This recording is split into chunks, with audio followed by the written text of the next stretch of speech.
What's going on, guys? It's your boy ATFCOBRA. Today I have my revised loadout for the G3A3.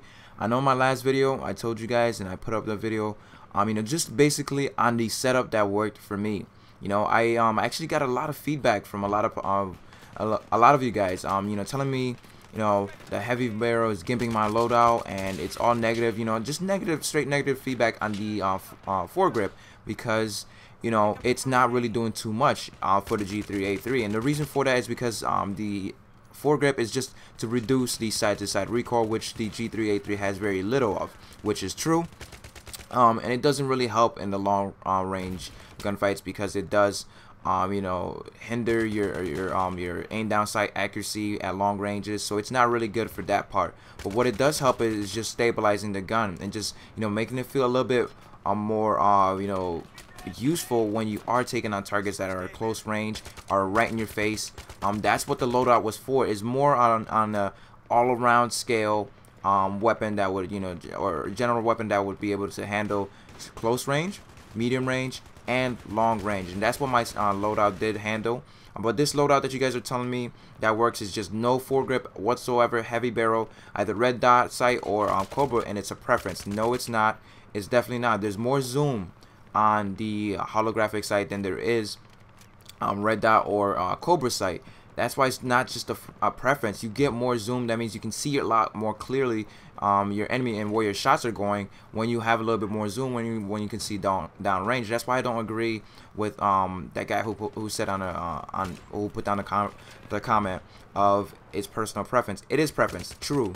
That part is true, because some people like this, some people like that, but at the same time, you're gonna do a lot better with the holographic side. I did a lot better. I mean, personally, for me. If you guys aren't doing as well, I don't know, but this loadout works for me. Like just slapping on the foregrip, sometimes heavy barrel or flash suppressor. That loadout worked for me. But I tried your guys' loadout. I tried this loadout, changed everything around, and at first it didn't work for me. At first I didn't really feel like I was doing really well with it. But as I kept playing with it and as I kept trying it out, and this is the best way to try out loadouts and see which gun works, which what happens in different circumstances with every gun, is to try them out. No shark now team deathmatch, because that's when you're getting to every single engagement that you probably will, and every map you're gonna get into close range, mid range, and long range fights. And that's how I actually learned that every loadout works. It's just how you play it and how well you can do with it. There are some loadouts that's, yes, they will gimp your actual it'll gimp your actual setup, but you're still gonna be able to perform well. You're not hindering yourself from from doing exceptionally well. It's not like these loadouts are going to destroy how you do in this game. You're still gonna go out there and still gonna beast. You're still gonna have a good time and have fun with these loadouts, because it's not like it's drastically changing much of your weapon. It is going to change a few things, but it's not like it's taking away from too much in the game or too much in your weapon that you're not gonna be able to do well with it. That's on the point that I wanted to argue. But nonetheless, I had fun with both loadouts. I think they both worked. My loadout and your guys' loadout with the holographic heavy barrel and no foregrip. I like the foregrip. I don't know why. That's just me. When I first started playing Battlefield 3, that's all I had. Heavy it was flash suppressor, foregrip, holographic sight for most of my guns. It was for the M16A3 or the M4A1, and that's what I used. And it kind of stuck on me ever since Battlefield released. And sometimes using it on different weapons. Like I remember when I first used it on my my Scar L, and people were telling me all the same thing. They were telling me exactly the same thing. And now I run into games and I see players using the Scar L with the freaking foregrip and heavy barrel, and it just amazes me. Everybody says it's bad, but then they go out and use it themselves, and maybe that's just some people are using it. Maybe it's just not everybody's using it. But nonetheless, I think both of these loadouts worked. I had fun with it, and at first I kind of struggled because it was kind of different.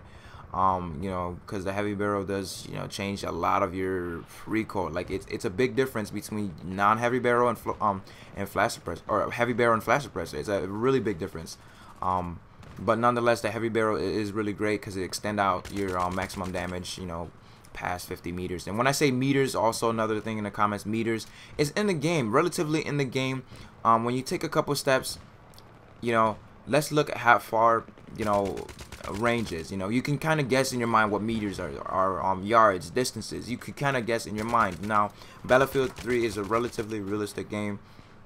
You know, when you move around the map, you could kind of feel, you know, how far distances are, like 10 meters, 15 meters. You can kind of guess where they are, you know, and I don't have to explain that to me. You know, that's kind of, you know, out there. Like, you know, from here to all the way to back wall is probably 100 or 150 meters. You know, I'm definitely not going to kill anybody from this range where I'm at right now in the video, but you can kind of tell where distances are, and I don't have to explain that to you because, you know, it's just there. Distance is distance, you know, and especially in a video game, especially in a large game like Battlefield 3, you can kind of tell for yourself. But other than that, I just wanted to go over the loadout. It worked for me for a little bit. I still want to stay with my loadout, even though I'll remove the foregrip. I'm still going to keep my flash suppressor because it really does help me, and I feel like I perform a lot better with it. Thanks for watching, guys, and hopefully you did enjoy the video. Be sure to leave your thumbs up and your comments below. Peace.